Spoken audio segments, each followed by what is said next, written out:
David Maraniss, welcome to In Focus. Thanks, Merv. Great to be with you. Yeah, it's good to see you. I know we worked on putting this together here over the last couple of months, so I appreciate you making time. And a lot of us have something in common. One of my friends said that to me years ago. Do you know what you and I have in common? I don't. We both went to the same high school. Madison West. Madison West. You're a regent. I'm a regent. From 80 to 82 I was there. All right. I was a lot older than you, but 67, or I graduated in 67. Okay, just a tad before I got there.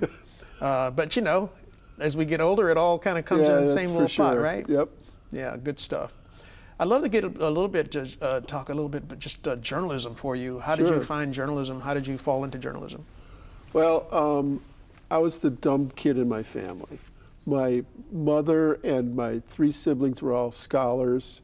My dad was a newspaper man, and luckily I followed him into that profession. He eventually became the editor of the Capital Times here in Madison. Oh, wow, okay. So I grew up, you know, going to the old Cap Times building and loving everything about it. You know, the linoleum floors with the cigarette butts on it, and the, you know, the pneumatic tubes sending the stories to the back room. All of that stuff was sort of what I grew up with. Long gone now, but that's what drew me to journalism. So, like in high school, were you? Did you know early on that was kind of? No, I thought I was going to be shortstop for the Milwaukee Braves, but that dream faded fast. I think we all had those kinds of things we thought we'd be doing, right? Yep, but I did know that I loved writing, and the wonderful thing about it is it was something that I loved that I could do, you know. So it just fell in place for me. What do you like about it? Everything. I mean, I'm a nonfiction writer, so a journalist and a writer of nonfiction books. And I love the process of meeting people, of going places, finding out the cultural geography of a place, why people are the way they are. I love all of that research, and then writing itself is a joy for me. For some reason, I don't tend to get writer's block. And if I do, it's only because I haven't really done the research right. We need to get you on board here at PBS Wisconsin. Now, you mentioned nonfiction being your genre. Yeah. Why nonfiction and not fiction?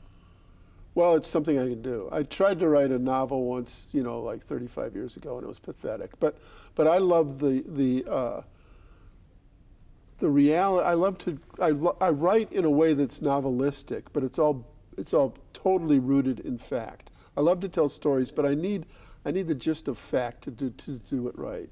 And it seems, you know, I mean, there are a lot of, novels are wonderful, but it's not what I do. And I tend to read nonfiction more because I want to learn more about the real world. Not to say that you can't do that from great fiction as well, but it's just sort of it's my genre, it's what I do. I'm rooted in journalism, rooted in the search for truth. And so, you know, that's what led me there. Yeah, I heard you mention too that you kind of describe yourself as a journalist / historian. Why is that? Well, my books are history. You know, whether they're about politicians or a city of Detroit or about sports figures, what I'm doing is using some place or some person to illuminate history. And that's, you know, so I'm a fellow of the Society of American Historians. I love history, and so my journalism led me in that direction.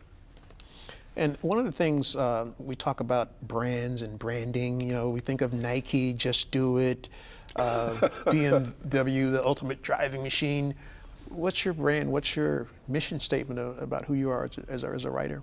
Boy, I try to avoid brands.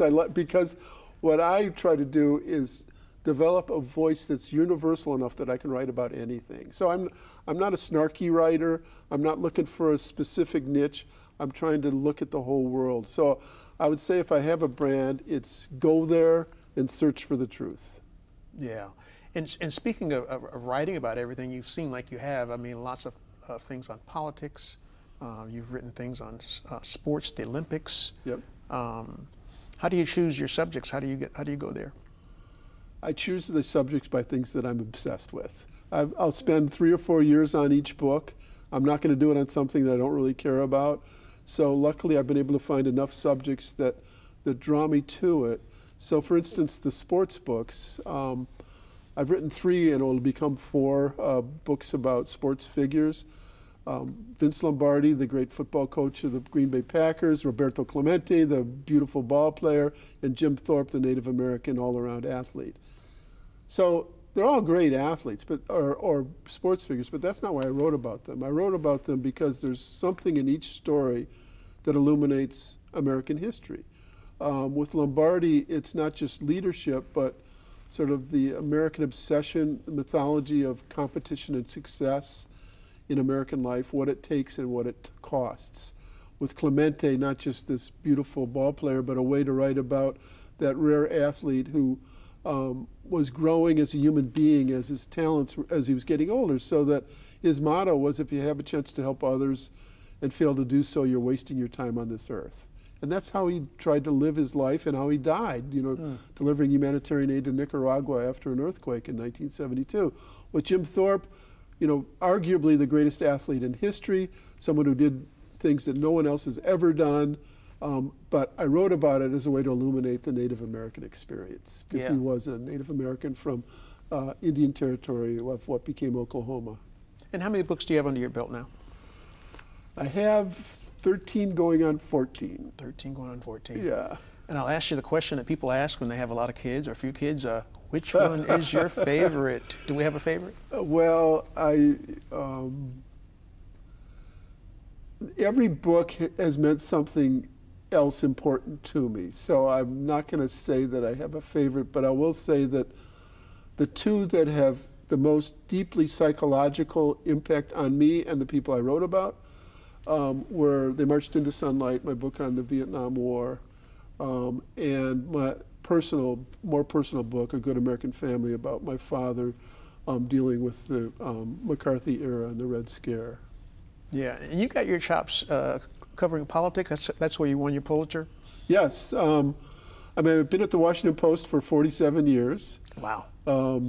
Started there as a kid, you know, and over the many decades there, I mostly covered politics, not entirely, but politics not in the sense of the horse race. I'm not interested really in that, although, I mean, personally I am, on who wins.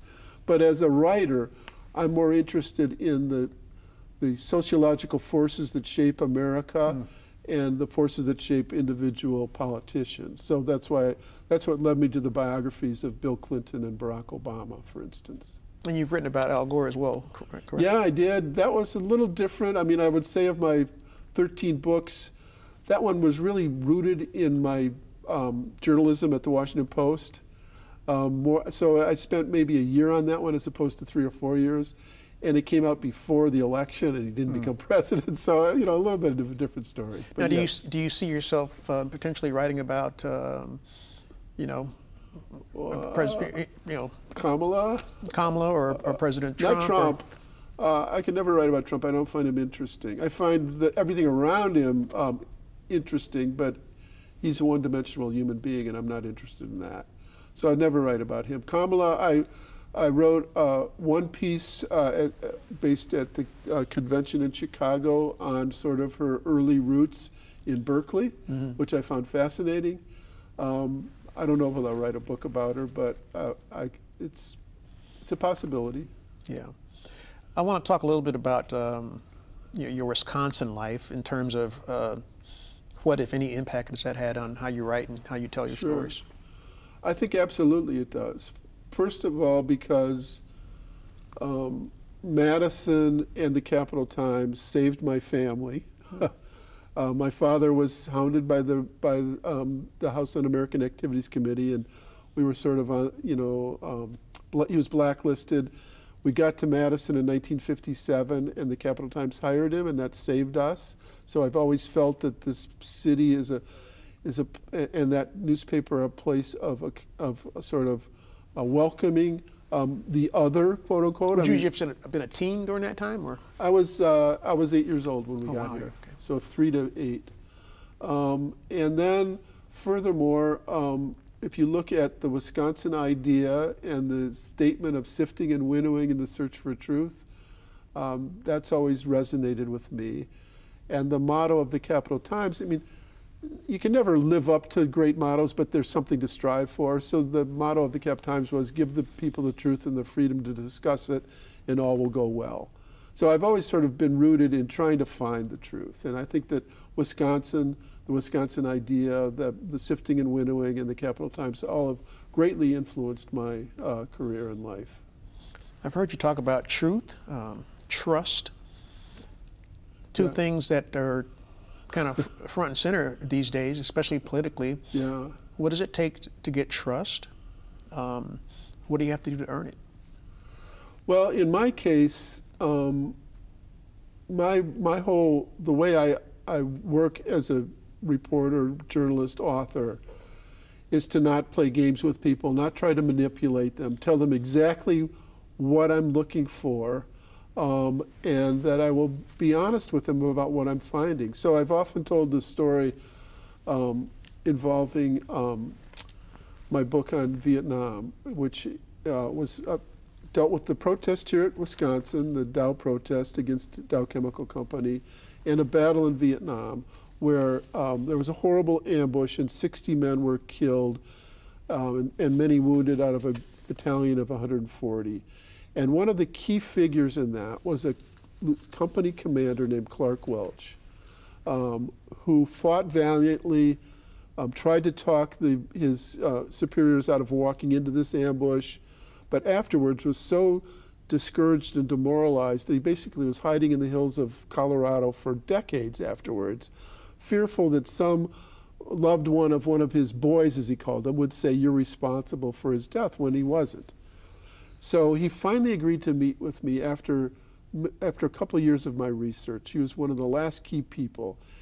And when we met in a hotel in Denver, he sat down and said, "David, I'll talk to you if you promise to be good to my boys." And I said to him, straight up, I can't make that promise. If I make that promise and find something else, I'll either be betraying you if I report it or betraying the truth if I don't. And he got up from the table and said, "No, you got to promise to be good to my boys." And I repeated it again and said, "Colonel Welch, what I can promise you is that I will not play games, that I'll try to search for the truth.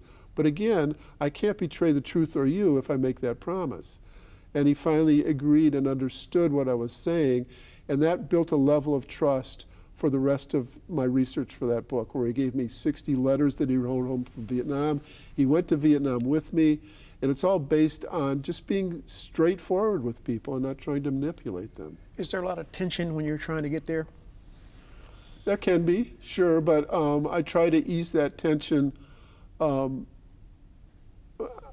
again, by not being confrontational, but by being honest.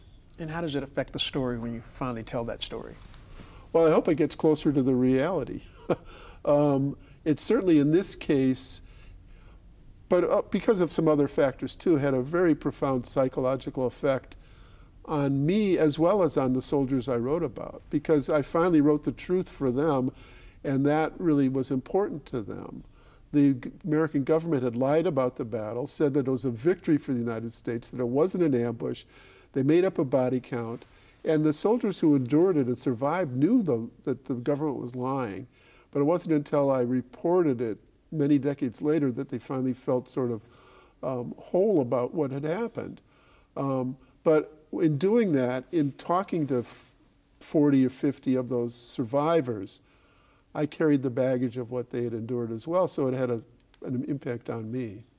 It brings me to an interesting question about the trauma of being a journalist and the storytelling. I know for that project, you went to Vietnam. You took a lot of the folks that were involved in the story there, and I imagine that had to be some emotional, trauma that had to come with that. How did you see that?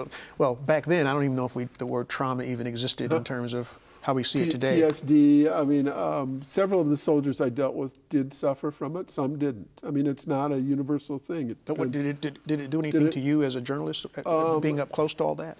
Yeah, it did. And, I've covered a lot. As a journalist, you sort of get, I don't want to say inured to trauma, but you certainly deal with it a lot. I mean, I covered 9/11 for the Post. I spent a month and a half up in New York City during that. I covered the Virginia Tech shooting for the Washington Post. Wow. So I've dealt with a lot of mass trauma. But in those cases, even though I really went deeply, this is spending years with these men. And so that was a different level of trauma that I was, both sort of taking some of their trauma onto my shoulders, helping them out. But in the end, Merv, I think that what released it for me was that I saw that I actually accomplished something for these guys, that they felt they came together based around my book, and they felt that I told the truth finally, and that helped them. Sadly, many of them have died since the book came out 20 years ago. A lot of them, you might say, too soon, from, ironically, the chemicals that the United States dumped onto Vietnam. The Agent Orange, gave them some bladder cancers that they may not have gotten otherwise. And it was the students at Wisconsin from these very different worlds, and the soldiers certainly didn't like the protesters for the most part, but the protesters were protesting against Dow Chemical Company, the makers of Agent Orange, which ended up killing a lot of these soldiers. Wow. And you bring up protest. I read that that project started with you going to your first protest when you were here at the University of Wisconsin. I'm curious to get your perspective on how you see protests then, in the anti-war movement compared to the protests we see now that are going on about the war in the Middle East. Yeah, some similarities and some differences. The major similarity is the idealistic motivation of the protesters. Whether they fully understand the situation or not, they're motivated by trying to prevent something, death basically, from happening. I mean, it was death in Vietnam, death in Gaza, right? And the horrors of that. And so the idealistic inspiration to get to a place of peace. But in Vietnam, it was more direct because every male of my age possibly could fight in that war, whether we were drafted or we had to decide what to do, go to Canada, go to prison, join the ROTC, enlist. It affected every one of us because of the draft. It affected our girlfriends and parents and everyone else. This war in Gaza is one level removed from that. So every movement is a combination of self-interest and idealism. And in this one, with the exception of Arab Americans who have relatives in Gaza, there's no self-interest really, except for the idealism can be there. But it also can go in dangerous directions. Peaceful protest is wonderful. Anti-Semitism is not. You can hate Netanyahu and not hate Israel or Jewish people. And so I think, it's very complicated. And the Middle East is complicated in a way almost that nothing else in our world is. And that's why it's been so unresolved and so difficult for so long. Yeah. And in a broader sense, do you feel like protesting makes a difference? Well, it's certainly, that's a great question. It makes a difference in different ways. It makes a difference to the people who are doing it. It changes their lives often. Whether it moves governments or not is, even in Vietnam, that's a good question because, this protest, for instance, at Dow happened in 1967 and the war went on for another 7 years, right, until. So, but, on the other hand, you can look at protests that did make a huge difference. The civil rights movement certainly changed America. We still have problems, but boy, did that, it changed the laws. Eventually, the Congress did vote to get out of Vietnam, to stop the funding, but it took a long time. And I'm not sure that the protests themselves were the only factor in that. Yeah. And for someone who's been writing as long as you have been, I'd be curious to know what you think makes a good story? Well, I mean, I try to look at it like the whole world's a good story. You just got to find it. You know, every human being has a good story. Every city has a story. Every you know, I'm not some that I prefer to others, but I don't like journalists who are cynical and saying, oh, this is the same old story, because it's never the same old story. There's always something new you can find. It's perspective, right? Yeah, it is. Looking at things a little differently, maybe? Looking at things differently and opening your eyes to the possibilities. I'd love to ask you a little bit about your influences in terms of what influenced you as a writer. Sure. Well, first of all, my father, who was an old school journalist, who was a really good writer and had an ability to write in a way that was accessible but never wrote down to people. So it was intelligent but accessible. And so he was my first influence. And, you know, the truth is that because of the dynamics of my family, and I really was the dumb kid in the family. My two older siblings both got 1600s on the SATs and went to Harvard and Swarthmore. And my younger sister was a classical pianist. So I was really, in that group, the one, you know, sort of the screw up. I think there's a note here that a dumb person can write 15 books. That should inspire us all. So in any case, when I was 15 years old, I'll never forget this. I was walking into the Capital Times with my dad, and he introduced me to someone and said, this is Dave, my youngest son. He's going to be the best writer of all of us. I don't know why he said it, but it stuck. And so that little bit of inspiration was, I mean, that's not the only reason, but that's what got me going. And so I'm forever grateful for him saying that one at a time when I was not, you know, I thought I couldn't do anything. Yeah. So let's say now you've got an idea for a project you want to do. What's your process from that point? Well, it's about a year and a half just of research.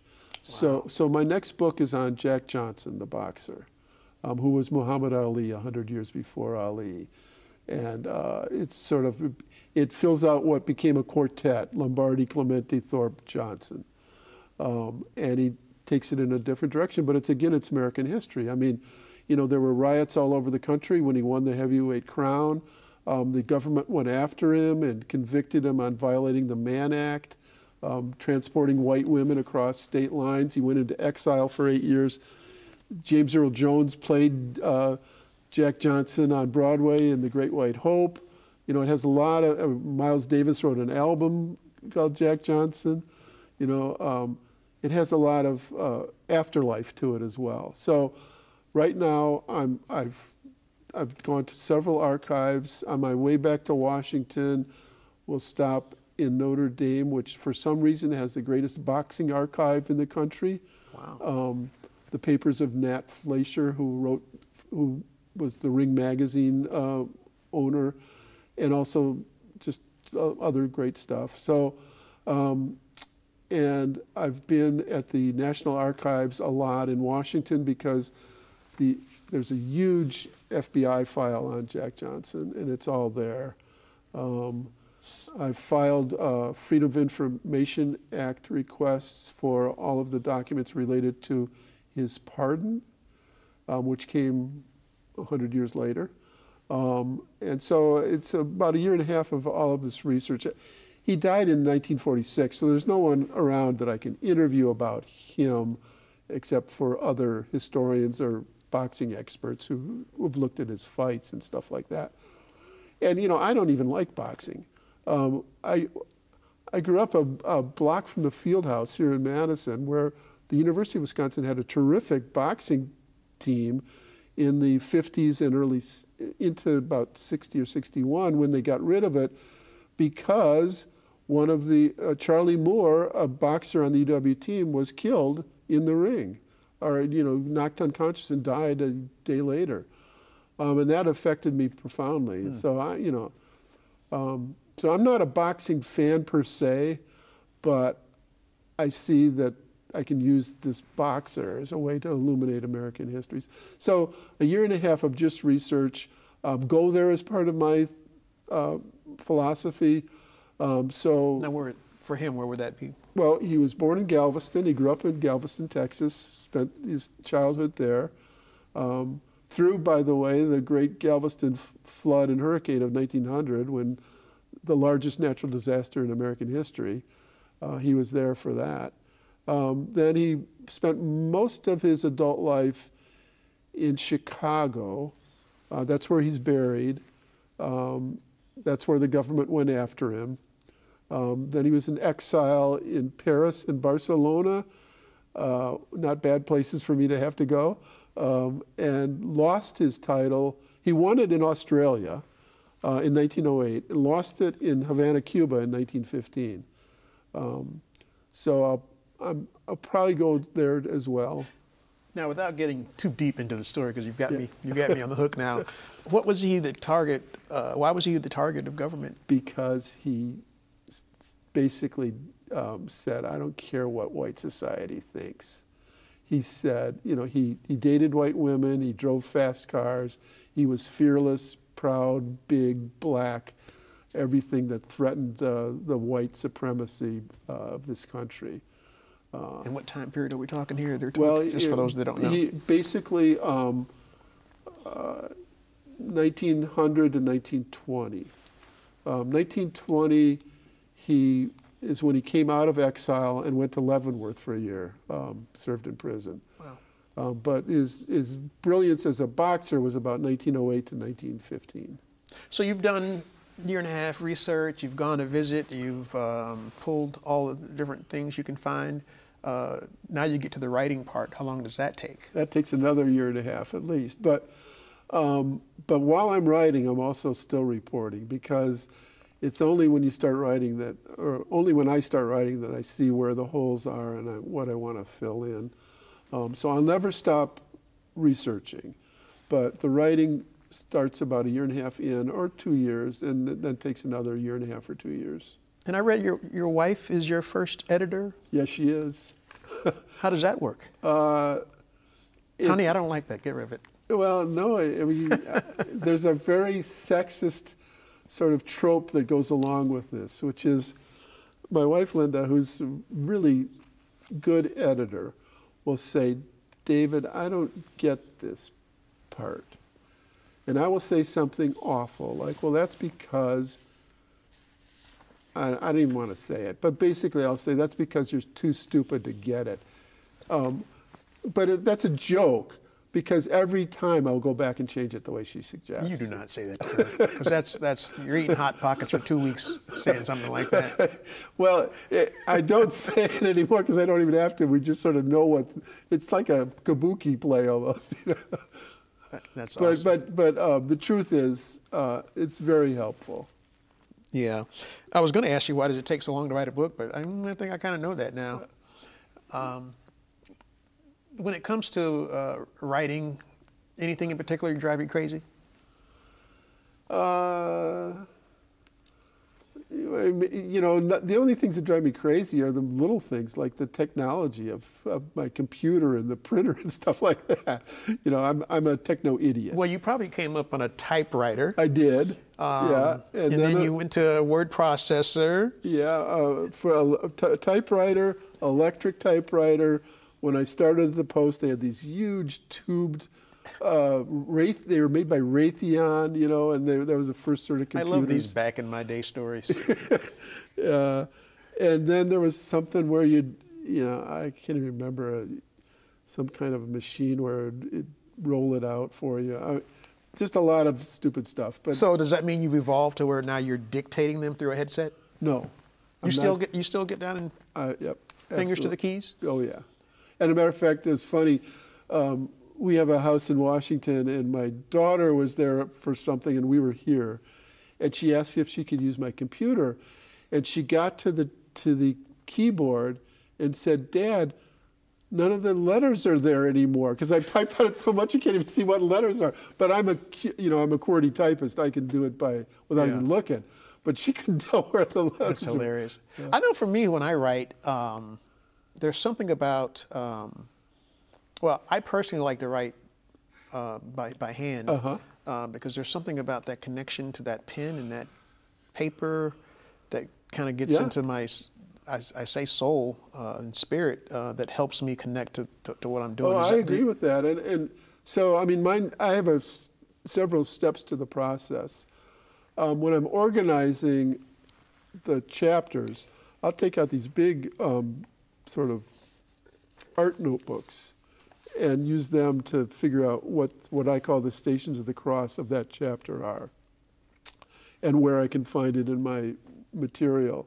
And then I will usually write out by hand the first page of something because it helps me feel it. And then when I have the combination of that written and what I see is where the chapter will go, then I go to the computer. Yeah. So yeah, I started on my memoir, and this wouldn't be the first time that I've started on my memoir. I'm a good chapter into the process. What is it that makes it so difficult for us folks to write our story, I guess? Most writers get in their own way. And I've always, there was a phrase I've used to myself, which is, David, stop writing. In other words, just tell the story. Get out of your way. Even when you do that, writing will come, but it won't be forced. So that's how I overcome whatever block I might have. Just remember that the chronology is your friend, and get out of the way. That'd be your advice to the folks that are out there that would like to write? Yep. Just do it, get it done, don't think about it. Well, you have to think about it, but don't overthink it. Right. And don't think that you have to do any flourishes. Those will come naturally.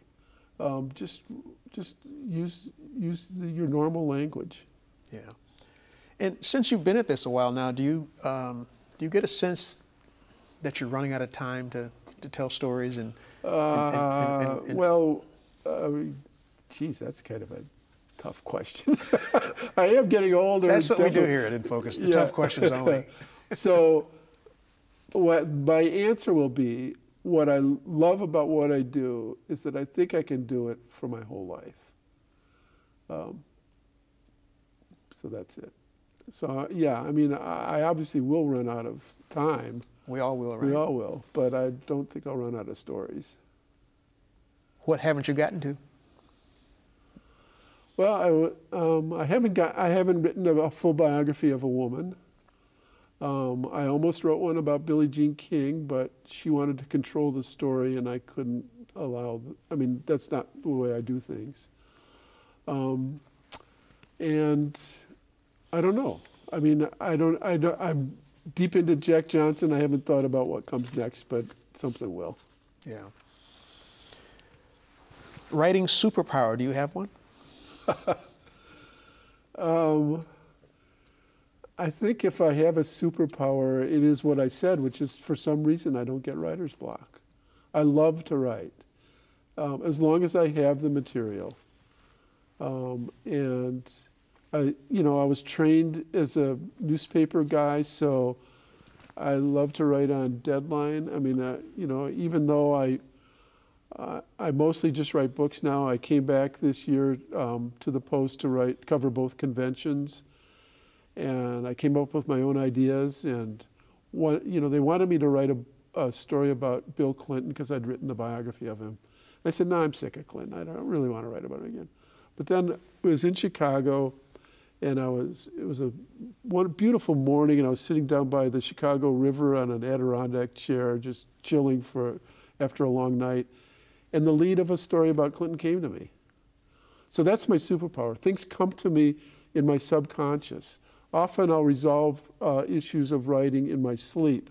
This time I was just sitting there looking at the river, and a lead came to me because it was a sunny morning, and I was thinking about, Clinton is an old lion lounging in the sun, and that's sort of where he is now in his life. So I wrote the story. Yeah. What are your thoughts about AI and how it's affecting writing and? Oh, gosh. Well, you know, I also teach at Vanderbilt a political biography course every other year, and I'm worried about AI for a lot of reasons. One is on the internet now, the first search thing will be something generated by AI. You know, if you want to search any of the subjects that I write about, AI will come up first. Secondly, so it's you know, I don't really like anything about it except that I think that AI, for some purposes, like for medicine and science, might be incredibly helpful, but for writing, man, no thanks. Yeah. And do you think like we're just staring at our phones too much and that sort of thing? Does that have an impact on storytelling and people's ability to tell stories? Certainly. Well, it has an impact on how they tell stories and on the patience of people. You know, everybody wants something in little tidbits now, whether it's TikTok or whatever. But I don't know. I don't think you can stop that. Are you doing any of that, David? Are you out there TikToking it? I don't TikTok. I keep trying to get off of X, Twitter, because of my distaste for the owner of that particular social media. But it's a good place to curate news, and so I don't post there much. But yeah. And Facebook I'm on, and that's a largely benign way to keep in contact with friends and people. But my wife would say, get off the damn phone. And get to writing? Or talk to her. You know, so yeah, I mean, I think that addiction is universal and, you know, not so great. Yeah. I was going to ask you about your maturity as a writer in terms of how do you think you've evolved over the years? How have you changed as a writer over the years? Well, and are you still evolving? I hope so. I mean, I want to evolve, you know, constantly. I mean, the more you read, the more then the more you know in life, the richer your understanding of the human experience is. So I think that both in terms of the knowledge base and the writing, yeah, I think, you know, I mean, I look at some of my early journalism and wince, but I look at my first book, the biography of Bill Clinton, and don't wince. So I don't know. You know, I think I think I was in my mid-40s when I wrote my first book. I had learned all of the fundamentals. I knew what I was doing, and I was ready for it. I always sort of compare that with Vince Lombardi, you know, who talks about freedom through discipline. And he was in the vineyards for 20 years before he got his shot to be a head coach in Little Green Bay, and he was ready. And he was brilliant once he, you know, for that short period of time, 10 years in Green Bay. But so I felt that I'd spent enough time learning the fundamentals that I had the freedom from then on to do what I wanted. What have you learned about yourself from writing about the people who you've written about? Well, I'd say, you know, one way I can answer that is when I was writing the biographies of Bill Clinton and Barack Obama in particular, there was a lot of mythology built up around them that they had propagated largely because they'd heard it from their parents and grandparents and so on, and that's what we all do. And it was only after sort of studying that I decided there's probably a lot of mythology around my own family, and that's when I went back to do the story on my father. And in doing that story about my father, I understood more about myself. I understood what my motivations were. I mean, my dad, you know, was hounded by the House Un-American Activities Committee. The head of that committee was a racist from Georgia.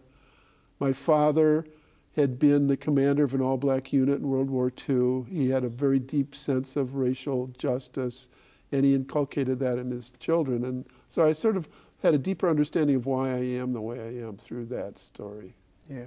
Now, have you ever had to step away from a story because you got too close, or You had to remove yourself because you couldn't be impartial, that sort of thing? I'm starting to feel that way right now. I don't think I could write directly about Donald Trump because of that. Because of your own political beliefs, or just? A combination of my political beliefs and my fears of what will happen to our democracy. I can write about other things around that, but I don't really want to write about him. I don't feel that I can do it. Yeah. And how do you, and you just step away from that, I guess? I have. Yeah. Yeah. I mean, I even covered the Republican convention without writing about him. So. Yeah. And what's your thoughts on the future? These young folks that are coming up, are we in good hands, yes or no? Yes, definitely. I love this generation. I mean, I have two granddaughters who are, one's in college and one's a junior in high school, and they're fabulous. And they're smarter than we were. They're more idealistic, more committed. And, you know, my only concern is the world we left them with, not with them. Yeah. And what are you telling them when it comes to storytelling and what they need to focus on? Just what I tell everybody else, you know, tell the story and search for the truth. Yeah. David Maraniss, thank you for joining us on In Focus today. Great to talk with you, Merv.